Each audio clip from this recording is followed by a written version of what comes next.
Thank you.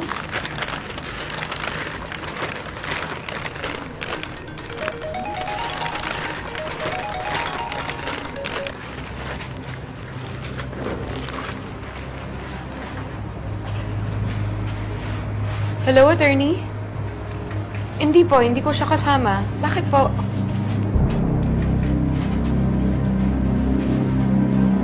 Ano? Dahan-dahan po. Buti na lang nandito na kayo. Tumawag si Atty. Bautista.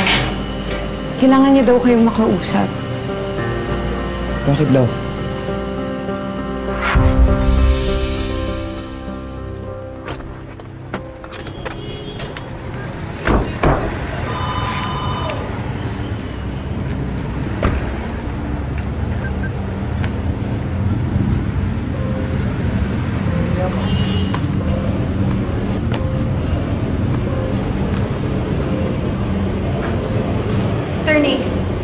Attorney. Ano ba yung nangyayari? Nararating ko lang, alam ko ang kablata rin ang mangyayari. Roman? Ma'am, patawarin niyo po ako! Sino ka? Ma'am, hindi ko po siya sadyang pagtangkaan yung buhay niyo ng gabing yun. Lasing lang po ako kaya hindi ko kayong mapatay. Anong sinasabi mo? Ma'am, Hindi ikaw ang pumatay sa akin. Si Raquel. Siguro naman ngayon, naniniwala na kayo na hindi si Mama ang nagtagka ng buhay niyo. Baka na yung lahat ng ito. Baka na. Siya ang pusong pumunta dito para umamin sa kasalanan niya.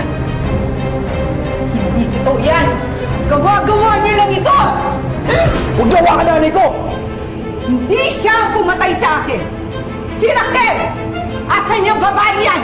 Ipakita mo sa akin! Ipakita mo siya! Pakita mo! Hindi pa tayo tapos naman.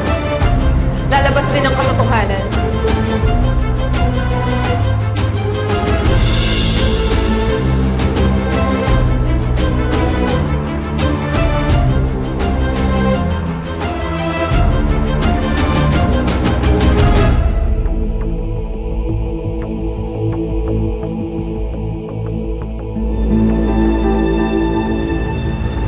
Gagawin talaga nilang lahat para lang matakpan yung mga ginawa nila sa akin!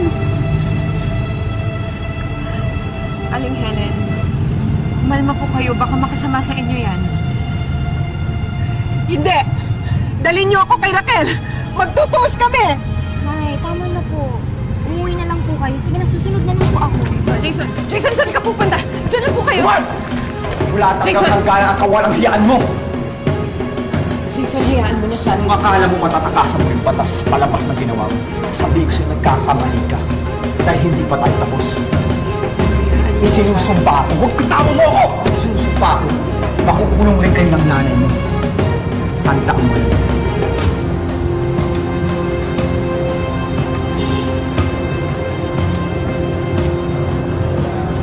How does it feel to be beaten by me again? Huwag ka masyadong kampante, Roman. Di man kami nanalo ngayon, meron pa namang bukas. Bukas? Bukas mayor na ako ng San Diego. Hindi mo ba alam?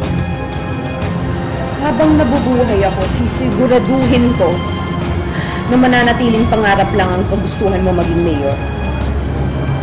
Sige. Tingnan natin.